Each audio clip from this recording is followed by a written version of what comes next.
Sorry for the mess. We got drills, we got tools and stuff. There's stuff everywhere still. But I can't focus until I take this test. So last night I watched episode 1 BTS MBTI lab. And I'm thinking like, well, why don't I take the test? Now, of course, like there's like you got to pay for the Myers-Briggs.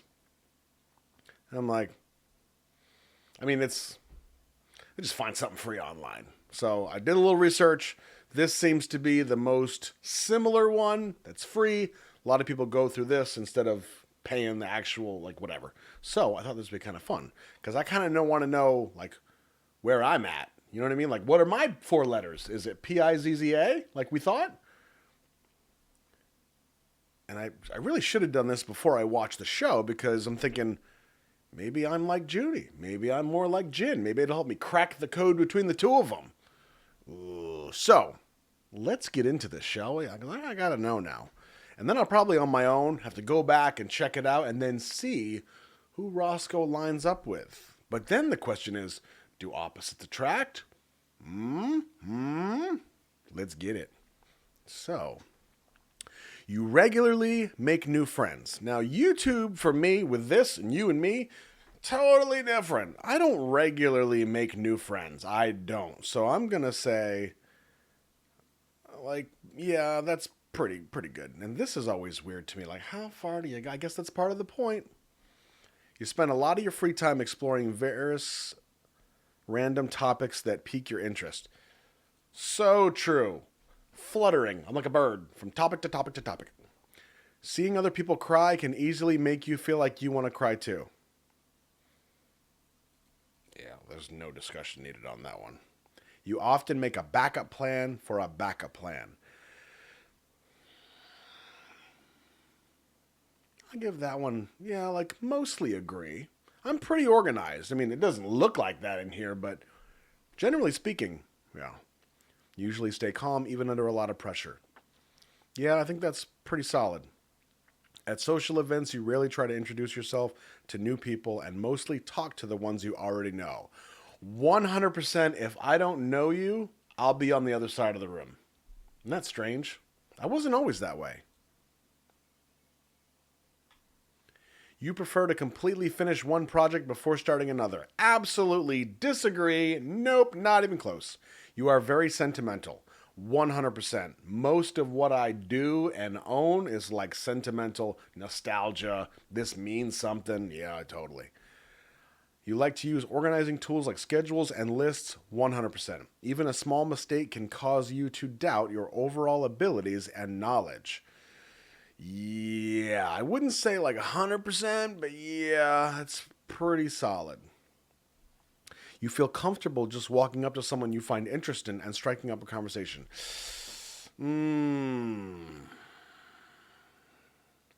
I would say I do feel comfortable enough to do it. Usually, but I'll give it a this, yeah. You are not too interested in discussing various interpretations and analyses of creative works. I think we know. Yeah, I love that stuff. Oh, I love that stuff. You are more inclined to follow your head than your heart. Totally disagree. You usually prefer just doing what you feel like at any given moment instead of planning a particular daily routine. Ooh, this is interesting. Yeah, I think that's pretty true. Yeah. I mean, Rogue Roscoe, right? Why am I even hesitating? You rarely worry about whether you make a good impression on people you meet. No, worry about it all the time. You enjoy participating in group activities. It's really situation dependent, but mostly I kind of don't. That's hard to say though. You know, like, is it my group? Is it just like my wife's group that I'm not really like, I don't know. You enjoy. I'm going to put that right in the middle. Yeah, it's hard. You like books and movies that make you come up with your own interpretation of the ending. Yeah. Your happiness comes more from helping others accomplish things than your own accomplishments. Absolutely, but I'll give it like an 80%, if that's what that even means. You are interested in so many things that you find it difficult to choose what to try next.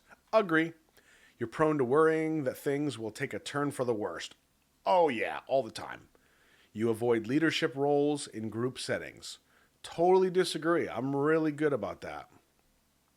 You are definitely not an artistic type of person. 100% disagree. You think the world would be a better place if people relied more on rationality and less on their feelings. This feels like a tricky question given the times and the ebb and flow and pendulum swing of cultures, and not like national and regional cultures, but like, the culture, political culture, and all the nonsense.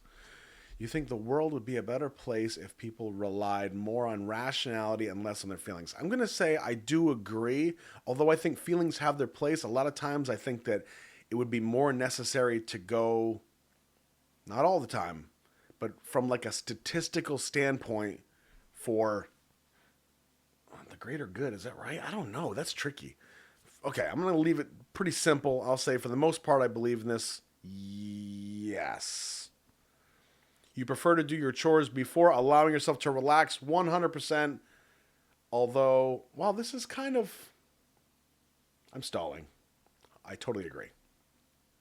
You enjoy watching people argue. No, I hate it. And it's always uncomfortable. It's always awkward. I'm always in envy of those people that can just sit there in a room where there's two people arguing and they're just like looking at this person scream. They look at this person scream. Like... who does that? Bravo. You tend to avoid drawing attention to yourself. Yeah, it's mostly true. Like in real life, yeah. Your mood can change very quickly. No, I feel like I'm pretty consistent. You lose patience with people who are not as efficient as you. I only slightly agree because I have friends that are just like rude, like telling people to do, no, don't click that, click that. I don't like that. You often end up doing things at the last possible moment. Yeah, this is pretty true. I feel like I work best under pressure. You have always been fascinated by the question of what, if anything, happens after death. 100% agree. You usually prefer to be around others rather than on your own. Totally disagree. I'm totally happy right here, just looking at this screen. You become bored or lose interest when the discussion gets highly theoretical. That's one of my favorite things, is a nice little cocktail with somebody of interest, deep discussion. Oh, I love that. And I don't mean just like theoretical, like big stuff, but even just like, what's going on with you? What's going on with me? Let's... deep discussion. Love it. You find it easy to empathize with a person whose experiences are very different from yours. Absolutely. And I wish that was something that was more prevalent. You usually postpone finalizing decisions for as long as possible. Nope.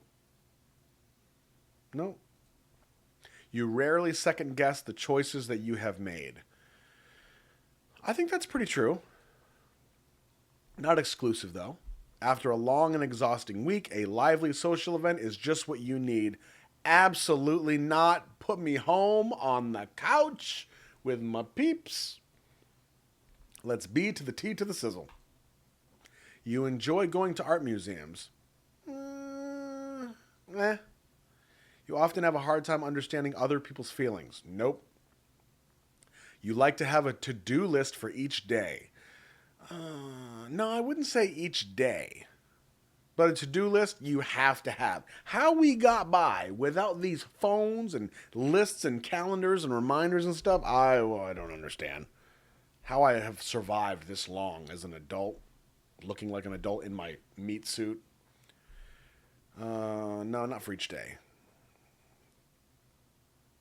You rarely feel insecure.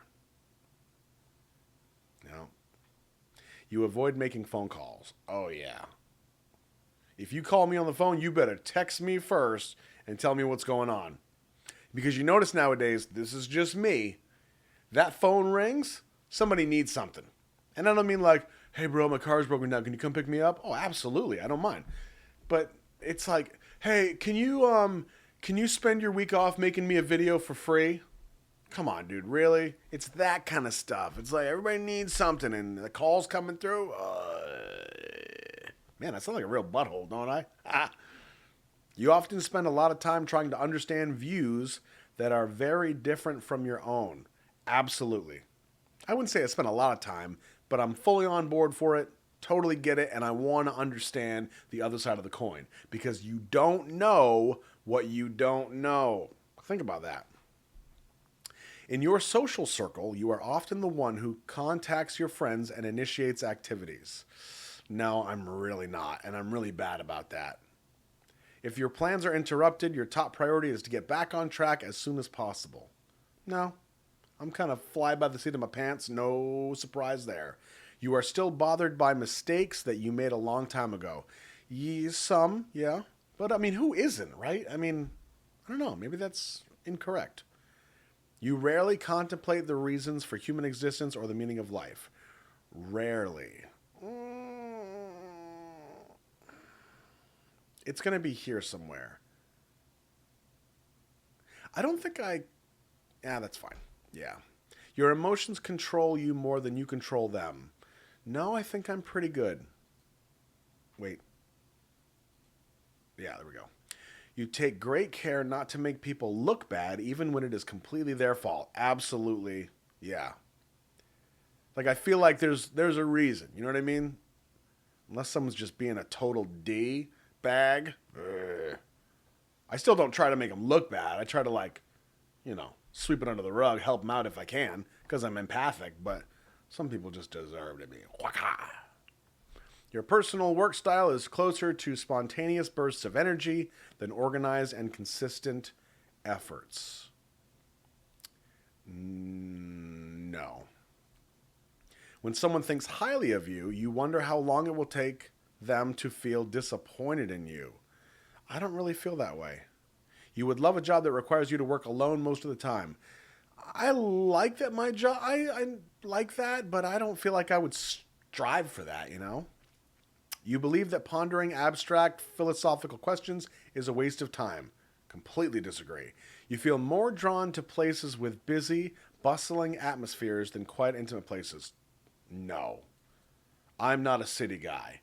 I want to be in the quiet, dimly lit coffee shop with a little lounge music going on, a little piano. Yeah. Little gin. And I mean like gin in a glass, singing me a song. Ha, get it? You know at first glance how someone is feeling. Yeah, I think so. That might sound cocky, but I feel like that's pretty spot on. You often feel overwhelmed. No, not often. You complete things methodically without skipping over any steps. Nope. You are very intrigued by things labeled as controversial.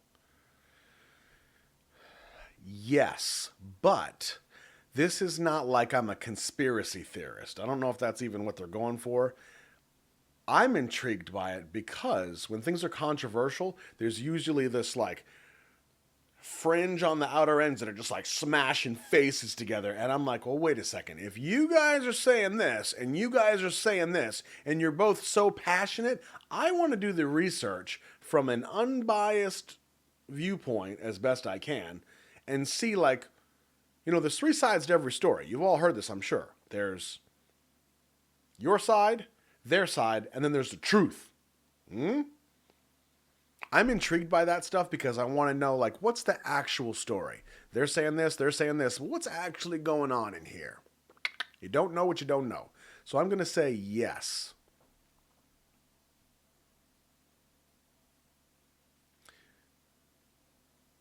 You would pass along a good opportunity if you thought someone else needed it more. I really would, yeah. You struggle with deadlines. I don't. You feel confident that things will work out for you. I do. Your gender, I am a male. See results. Are we ready? Advocate. Interesting. Okay, so mind. So the letters are INFJ. Mind. 76% introverted. Totally saw that coming. This trait determines how we interact with our environment. Energy. 80% intuitive. Okay, yeah, I feel like that's pretty good. Nature. 81% feeling. Yeah, that sounds about right. Tactics. Oh, wow. This trait reflects our approach to work, planning, and decision making. 51% judging, 49% prospecting. That's interesting. Identity. This trait underpins all others, showing how confident we are in our abilities and decisions. 53% assertive. 53. That's like split down the middle for tactics and identity. Wow. Introverted, intuitive, feeling, judging, assertive. Okay, read my profile. I would love a copy of my results. Don't want to do that right now. Okay, so are we ready? Advocates, INFJs, may be the rarest personality type of all, but they certainly leave their mark on the world. Idealistic and principled, they aren't content to coast through life. They want to stand up and make a difference. For advocate personalities, success doesn't come from money or status, but from seeking fulfillment, helping others, and being a good force for good in the world. While they have lofty goals and ambitions, man, this is like, dear Roscoe. I mean, this part, lofty goals and ambitions, nailed it. Advocates shouldn't be mistaken for idle dreamers. People with this personality type care about integrity, and they're rarely satisfied until they've done what they know to be right. Wow.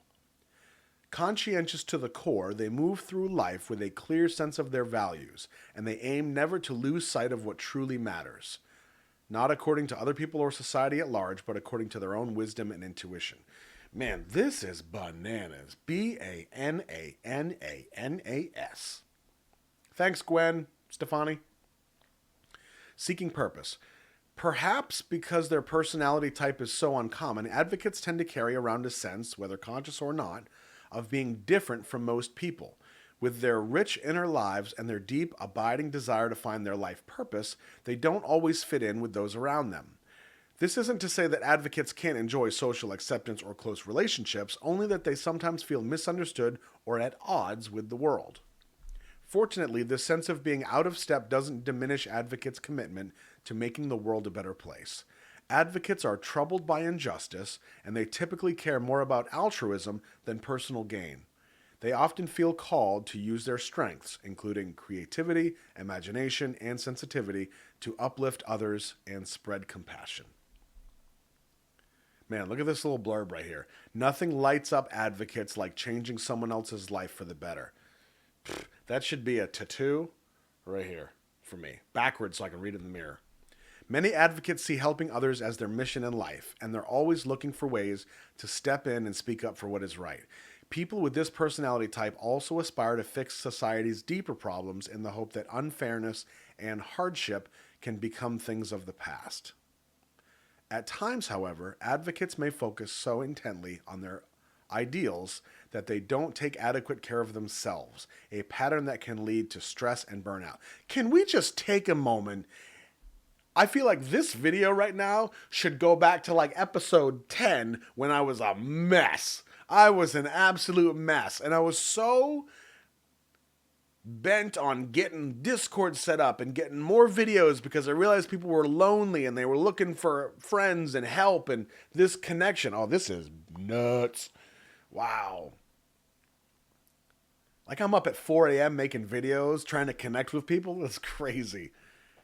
Connecting with others and themselves. Advocates may be introverted, but they value deep, authentic relationships with others. Few things bring these personalities as much joy as truly knowing another person and being known in return. This goes back to what I was talking about, the deep conversation with another person. Exactly that. Wow. Advocates enjoy meaningful conversations far more than small talk, and they tend to communicate in a way that is warm and sensitive. This emotional honesty and insight can make a powerful impression on the people around them. Thoughtful and compassionate advocates pour a great deal of energy and care into their relationships. This doesn't mean that they always feel appreciated in return. Advocates tend to act with great thought and care, and it can frustrate them when other people don't recognize their good intentions. As a result, even constructive criticism may feel incredibly personal or hurtful to these personalities. Yeah, that's very true. If you watched most of my journey to this point, you know we had a bumpy road. There came a point where people were coming out of the woodwork to and I wouldn't say necessarily, there were some attacking people, DMs and comments and stuff, but even just some constructive criticism, I really went sideways with it. You know what I mean? I felt like I was always trying to do the right thing. I was trying to please everybody. And then all of a sudden someone would criticize something and I would go, "Argh," and I would just try to butt heads back with them. Yeah, totally true. A personal mission. Many advocates feel that their life has a unique purpose, a mission that they were put onto this earth to fulfill. This seems a little grand, but okay, I get it. For people with this personality type, one of the most rewarding aspects of life is seeking out this purpose, and then, once they've found it, striving to do it justice. When advocates encounter inequity, or fairness, or unfairness, they rarely give up. Instead, they consult their intuition and their compassion to find a solution. With their innate ability to balance the heart with the head, advocates are hardwired to right the wrongs of the world, no matter how big or small. These personalities just need to remember that while they're busy taking care of everyone else, they need to pause sometimes and take care of themselves as well. Oh, there's more. Strengths and weaknesses. INFJ strengths. Creative, insightful, principled, passionate, altruistic. Weaknesses. Uh-oh. Sensitive to criticism. How did they know? Reluctant to open up. I don't know if this is true about me. Advocates value honesty and authenticity, true, but they're also private. They may find it difficult to open up and be vulnerable about their struggles, not wanting to burden someone else with their issues. Now that's true. I'm not hesitant to open up, but I don't want to burden someone else with what I got going on. That's definitely true. Perfectionistic. Yeah, this holds true. Avoiding the ordinary. Advocates yearn to do extraordinary things with their lives. True. But it's hard to achieve anything extraordinary without breaking it down into small, manageable steps. Unless they translate their dreams into everyday routines and to-do lists, we talked about this, advocates may struggle to turn their grand visions into reality. Prone to burnout. Yep, totally true. Man, yeah, I was doing a video every single day for a month. Burnout. Hard. Romantic relationships. Advocates look for depth and meaning in their relationships, and their romantic relationships are no different.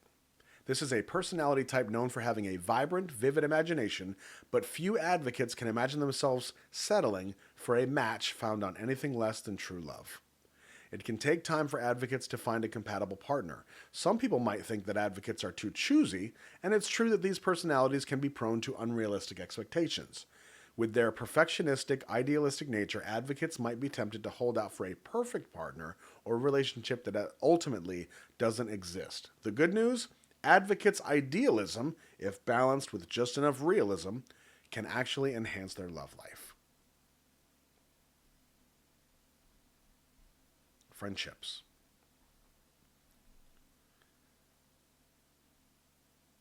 Advocates rarely settle for shallow, superficial friendships. When it comes to social fulfillment, they aren't satisfied by casual interactions with colleagues or classmates. Very true.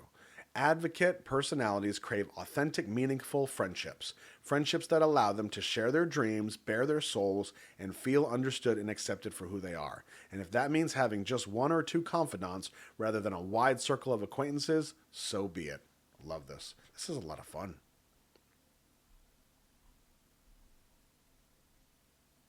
Parenthood, okay? I don't have children. I'm just going to pass through that. Career paths. Advocates long to find a career that aligns with their values and their dreams, a career that allows them to fulfill their unique mission in this world. For these personalities, a job isn't satisfying if it doesn't appear a deeper sense of purpose. True. No matter how good the salary is. 100%. The good news is that people with this personality type can use their creativity and determination to find work that suits their needs in just about any field. Yeah.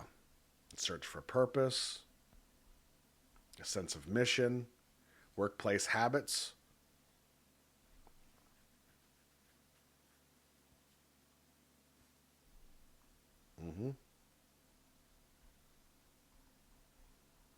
Conclusion.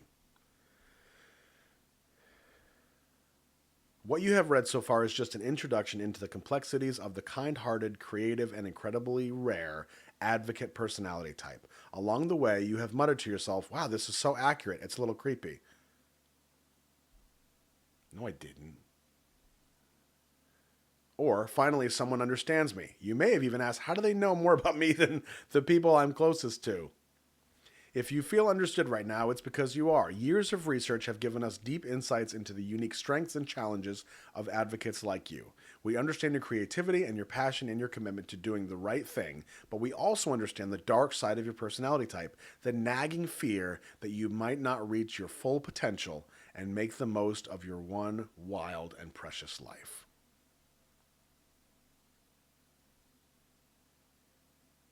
Awesome. That's great. So I'm going to, this is 16personalities.com. This is not a paid advertisement. I just found this on Google. We're always honest, full disclaimer. And you went through it with me. So this was kind of fun, and maybe you're curious now. So if you don't want to pay the money for a full Myers-Briggs personality test, here you go. INFJA is where ROSCOE, is that right? Landed. Spelling.com/org/Purple Heart.